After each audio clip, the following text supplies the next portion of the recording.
Marcus Aurelius once said, "If you are distressed by anything external, the pain is not due to the thing itself, but to your estimate of it, and this you have the power to revoke at any moment." In today's world, emotions are always running high. Anger, anxiety, disgust, hatred, envy, laziness, they are everywhere. So how can we find a safe haven? Where can we control our emotions? So follow this journey with us, and let's see through Stoicism how to master our emotions and stand up to life's adversities. Now, let's look at 7 key Stoic lessons for dealing with these emotions so that we develop an unshakable character. Before moving on to the first point, make sure you've subscribed to the channel so you can receive a daily dose of Stoic wisdom and not miss out on any life-changing knowledge. Now, let's get started. Lesson 1. Ask yourself if this will be important in 5 years' time. Life is full of moments that put us to the test, testing our patience, resilience, and worldview. From small inconveniences, such as letting the door key fall out of our hands, to more substantial challenges, such as disagreements with those we love, our days are full of situations that arouse different emotions. In the heat of the moment, it's easy to get carried away by immediate emotions. Delays, critical comments, or even a forgotten birthday can seem like insurmountable crises. However, one powerful question can change our perspective and bring clarity. Will this matter in 5 years' time? This simple but meaningful question acts like a mental time machine, taking us into the future and allowing us to look back at the present moment. We can get a better sense of what's at stake and whether it really matters in the marathon of life. Suddenly, those angry arguments or missed opportunities seem different. They don't have the same effect.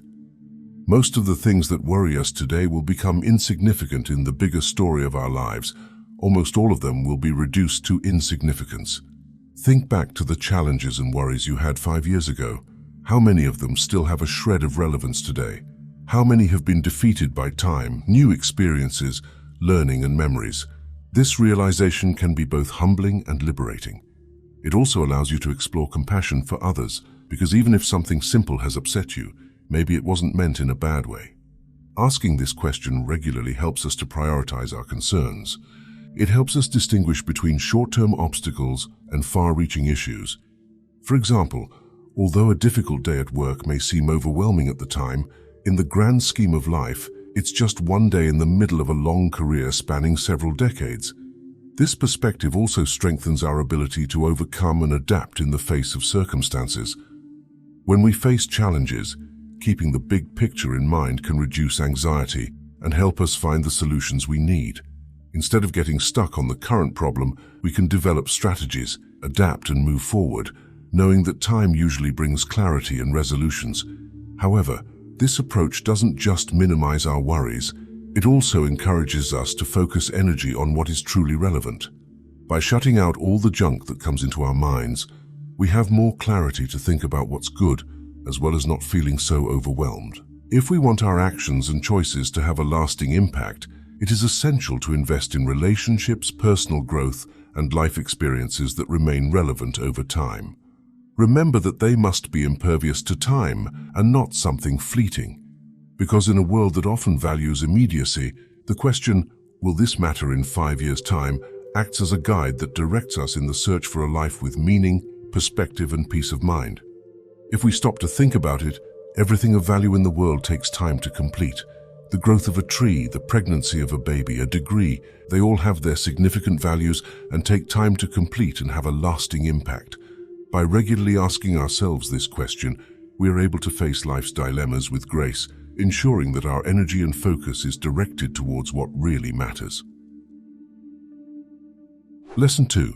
Practice detachment. In a world where we often experience a roller coaster of feelings, the idea of practicing detachment can seem a little strange or even inhumane.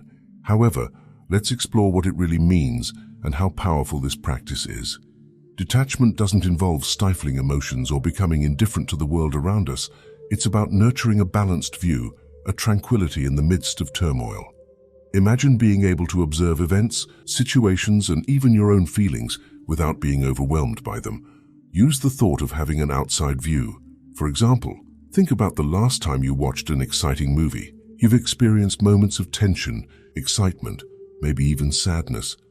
As you got involved in the story, A part of you was always aware that it was just a movie and not your reality. You didn't run out to help the hero or comfort the character who was crying. You just watched, felt, but stayed in your chair. This is what the practice of detachment means, being deeply connected to life, experiencing all the emotions, but also knowing when to stay in the movie seat of your mind, watching without getting lost in the drama. This approach comes as a relief in our modern age, filled with constant information. Every day, we are bombarded with news and notifications. If we reacted intensely to every piece of information, we would be constantly exhausted. Indifference offers us a kind of protection, a way of relating to the world in a more sustainable and balanced way. This perspective also helps us to see that you are not your thoughts but their spectator. You feel, experience, and even question yourself, but you are not it. You are the observer. Moderation plays an important role in our relationships, be they friendships or love affairs. We've all been in situations where conversations have become tense and misunderstandings have arisen. In these moments, practicing moderation can make the difference between a constructive discussion and a damaging one. It allows us to listen more effectively and impartially, to respond rather than react, and to face conflicts with understanding and elegance. Cultivating detachment begins with self-knowledge.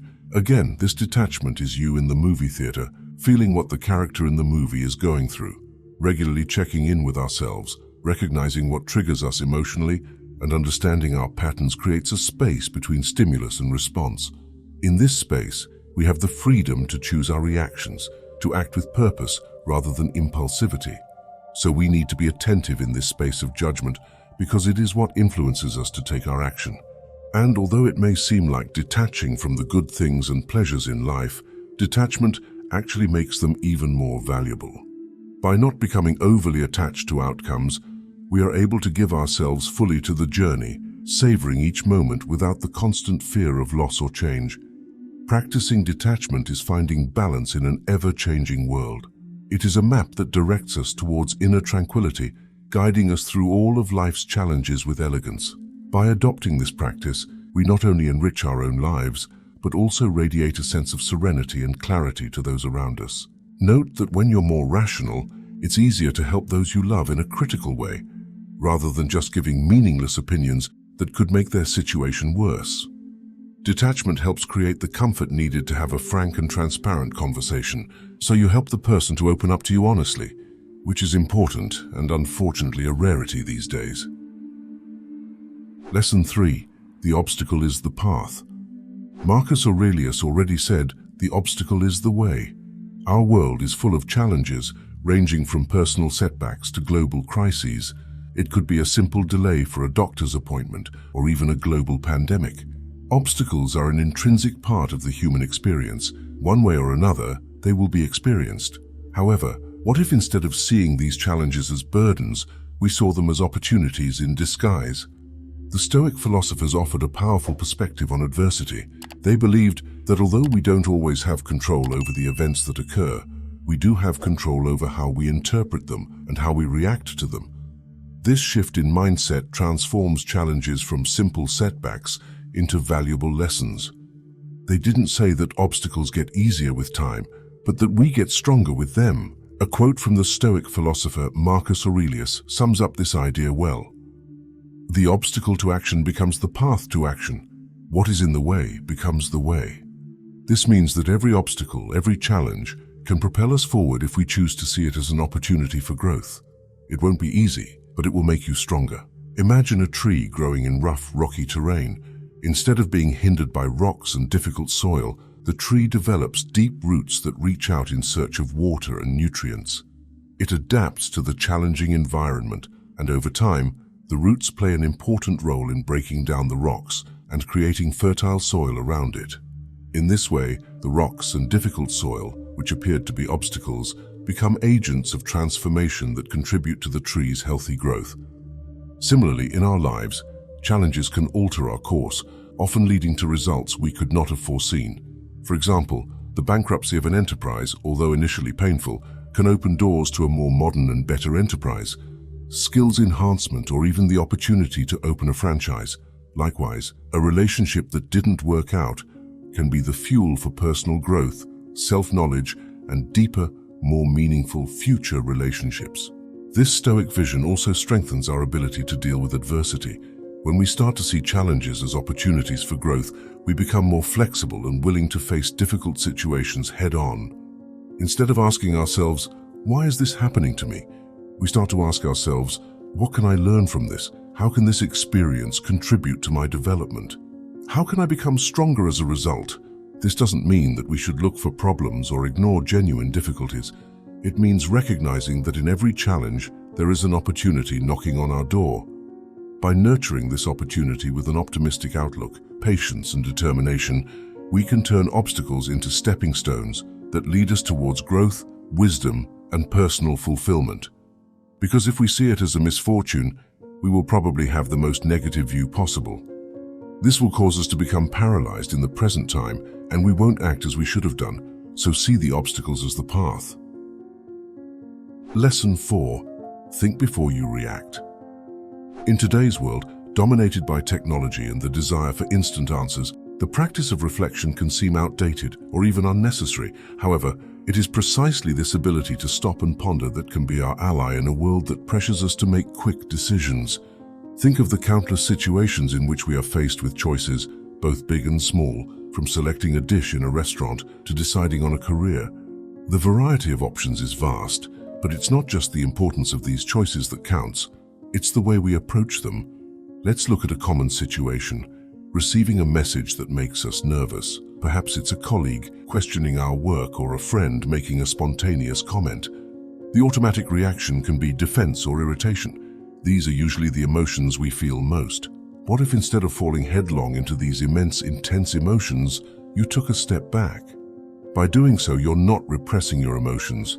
You're allowing them a space to be understood. This practice of reflection isn't about just passively accepting everything or avoiding things. It's about actively engaging with your thoughts and feelings. It involves asking yourself questions. Why was I so affected by that comment? What beliefs or past experiences are influencing how I feel now? Is my immediate reaction being shaped by the current situation or by what I've experienced in the past? When we feel these emotions of anger, it's usually because they hurt our ego, and asking ourselves why gives us greater mental clarity to be able to see it from the outside if it makes sense. In addition, reflection before reaction is a tool that helps develop empathy. By giving yourself time, you can also consider other people's perspectives. Perhaps that colleague is having a stressful day, or that friend didn't realize the impact of the words you said. By reflecting, we open the door to understanding, not just for ourselves, but for the people around us. In relationships, this practice is fundamental. How many misunderstandings could be avoided if we took the time to reflect before taking any action purely out of reaction? How many relationships could be strengthened rather than destroyed? It's in these moments of reflection that we find clarity, empathy, and connection. Furthermore, in the professional environment, the ability to pause and reflect is of great value.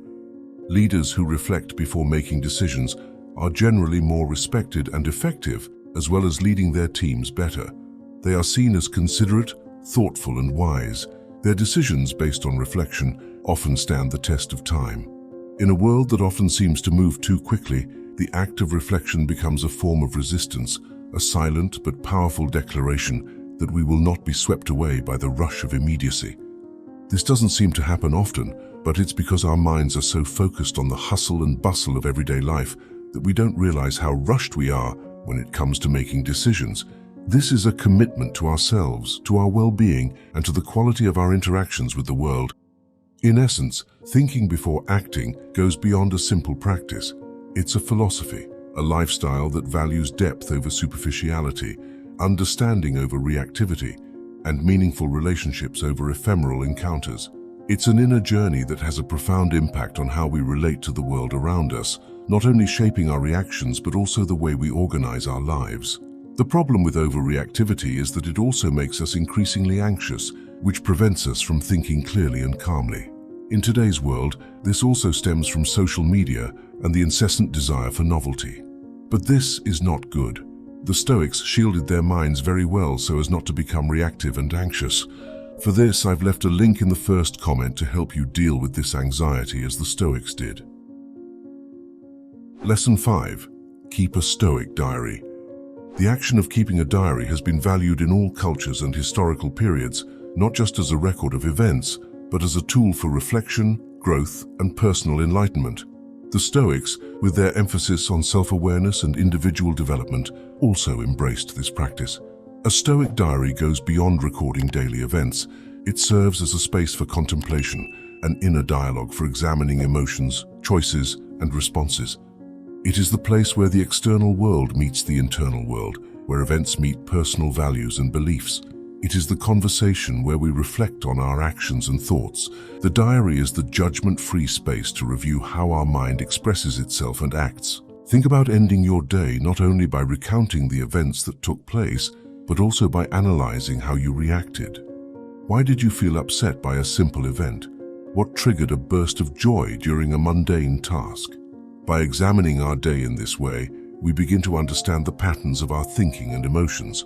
We begin to identify the triggers that affect our state of mind, the values that guide our choices, and the habits that shape our routine. This makes it easier for us to visualize what our brain sees as good and what it sees as bad. Marcus Aurelius, Roman emperor and Stoic philosopher, kept a diary that we know today as Meditations. It wasn't intended for publication. It was a personal dialogue, a space where he found his bearings, recalled Stoic principles, and faced life's challenges with wisdom. Through his entries, we see a man facing his obligations, controlling his emotions, and seeking his place in the universe. However, you don't have to be an emperor to reap the benefits of a Stoic diary. In fact, it's even easier than being the Roman emperor, as Marcus Aurelius could abuse his money and power to waste his life dallying with various women, eating wildly and watching brutal games in the Colosseum. Even in our contemporary life, full of distractions and a constant avalanche of information, taking a moment for introspection becomes even more vital. A brief daily examination, a ritual that anchors us, bringing clarity in the midst of turmoil. Over time, this practice can reveal profound insights. You may notice that certain situations generate stress on a recurring basis, leading you to approach them more effectively or to change your perspective.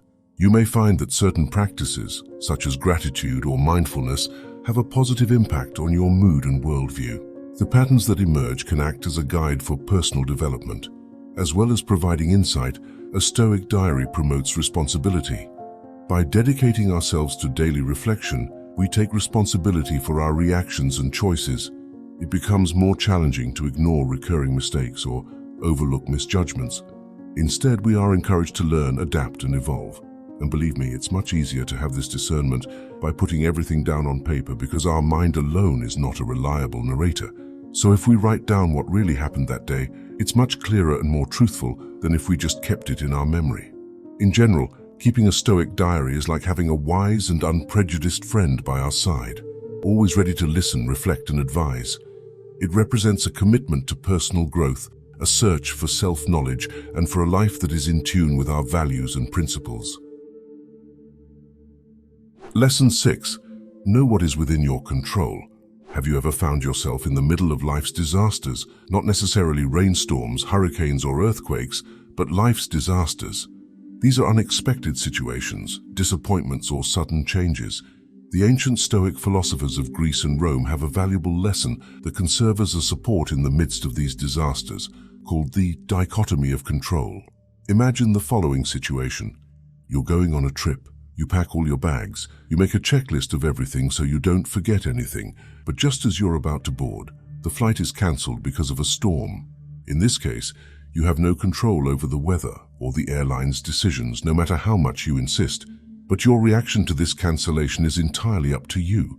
Now you have to think about what you're going to do. You can whine, grumble, and even shout at the airline staff, or you could calm down and simply wait to catch the next flight. Epictetus, a Stoic philosopher who went from being a slave to one of the most influential thinkers of his era, summed it up simply. Some things are under our control and others are not. Sounds easy, doesn't it? But in this simplicity lies a profound wisdom capable of transforming our lives, which we often don't stop to think about. Every day we face a variety of situations. Some we can shape, such as our routines, the reading we choose, and the friendships we cultivate. However, many things are beyond our reach: the political landscape, the changing exchange rate, the actions of others, the passage of time, and yes, the weather. And here's the interesting point. The Stoics believed that our well-being does not depend on these external events, but on the way we interpret and respond to them. It's not the event itself, but our judgment of the event that causes our emotions. And these judgments cause us to react accordingly. So it's not an event and a judgment, but rather an event, a judgment about that event, and a reaction. This reaction comes from the emotions we cultivate along with that judgment. Think of a time when you faced an obstacle, such as the failure of the company you started with all your sweat and effort. At the time, it probably seemed like a huge disappointment, a defeat that left you feeling down. But over time, you may have realized that it turned out to be something positive, leading you to an even better opportunity or boosting your personal development and resilience. So, if the next time you start another business, you'll be stronger than the first time, you'll have more experience, and you'll probably know how to tackle the obstacles you had to face the first time. However, how can we apply this thinking in practice? Start by asking yourself the following question: can I control this situation? If the answer is yes, take action. If the answer is no, then it's a chance to practice acceptance and the ability to adapt. And this is something that all human beings can do. The Stoics had this in mind because this is human evolution. Either we adapt or we die. And in this situation, you won't die, but adapt. When we truly understand and incorporate this principle, we can let go of worries that aren't worthwhile. We understand that they're just trying to take up space in our minds without making any sense. Once we understand this, we can sail through life with peace of mind, aware that although we can't control the waves, we can steer our boat. In a world that often seems confusing, the idea of control guides us like a lighthouse. It reminds us to focus our efforts on what really matters and to accept the serenity that some things are simply beyond our control. So, whenever something you think is bad happens, ask yourself, is this within my control? If the answer is no, then there's nothing to worry about. If the answer is yes, ask yourself, is there anything I can do to change this? If the answer is yes, great, then you have the power to act. But if the answer is no, don't worry, because you have no influence over it. Lesson 7. Practice gratitude. Within the vast panorama of human emotions, gratitude stands out as a valuable golden thread, stitching together moments of joy, contentment, and perspective in our journey. Although it is an emotion that can arise spontaneously, the Stoics advocated the conscious practice of gratitude, making it a daily ritual to anchor oneself in the present and appreciate life's gifts. Gratitude goes beyond simply saying thank you. It is a profound recognition of the countless influences, moments, and people that enrich our existence. It's about appreciating the beauty in everyday life, such as the simple things, whether it's a hot shower or food on the plate, as well as appreciating the lessons learned from challenges and the ephemeral nature of each experience, which makes it all the more precious. Seneca, a widely recognized Stoic philosopher, once said, "True happiness consists in enjoying the present without anxiously depending on the future." This phrase captures the essence of gratitude, being deeply present, intensely valuing every moment, experience, and interaction. This perception of the present is a fundamental act of Stoicism because it is the only moment in which we have control. Think of the simple pleasures we usually take for granted: the refreshment of the rain on a sultry day, the sound of a bird singing, a meeting with loved ones, or even the water we drink when we're thirsty. When we take a moment to recognize and appreciate these moments, we increase their beauty and significance in our lives. The practice of gratitude also serves as a counterbalance to the human tendency to focus on what is missing, unfulfilled desires or uncertainties about the future. This doesn't mean being passive and not longing for more, but rather not deliberately wanting more without appreciating what you already have. By directing our attention to what we have instead of focusing on what we lack, we cultivate contentment, reduce feelings of envy or resentment, and improve our general well-being. This invigorates our sense of humanity and our social environment, as it releases a feeling of pleasure in life. And you may be wondering how to start practicing gratitude. It can be as simple as listing 5 things you feel grateful for when you start or end your day. However, practicing gratitude goes beyond just making lists. It involves a profound change in perspective and the way we look at life. Over time, this routine can change your worldview, making you more aware of life's blessings and better able to face challenges with resilience. Gratitude not only helps us recognize the good things we already have, but also teaches us to find value in everyday experiences, from a beautiful sunset to a friendly gesture from a stranger. What's more, gratitude strengthens relationships. By expressing gratitude for the acts of kindness, support, or love we receive from other people, we strengthen bonds, foster mutual respect, and create a positive feedback loop based on goodwill and affection. Relationships where gratitude is practiced tend to be more harmonious and resilient. It's like an invisible tie that binds people together, making them more likely to help each other in times of need. In a world that often reminds us of more material goods, more achievements, more desires, gratitude gently reminds us of the abundance that already exists in our lives. It helps us cultivate a sense of contentment and appreciation for what we have, rather than always yearning for what we don't have. It is an invitation to celebrate the present, embrace life with hearts full of gratitude, and move forward on the journey of existence, recognizing that, deep down, the richness of life is found in the little things and in the meaningful connections we share with each other. The practice of gratitude, therefore, invites us to live more fully, consciously, and compassionately, transforming not only our own lives but also the world around us. At the end of each day, we can see how gratitude helps us to control our emotions more and more. And in order to be incredibly strong and not be shaken by what may come our way, there are the Stoic secrets to becoming confident now. Click on the video on the screen and watch it now.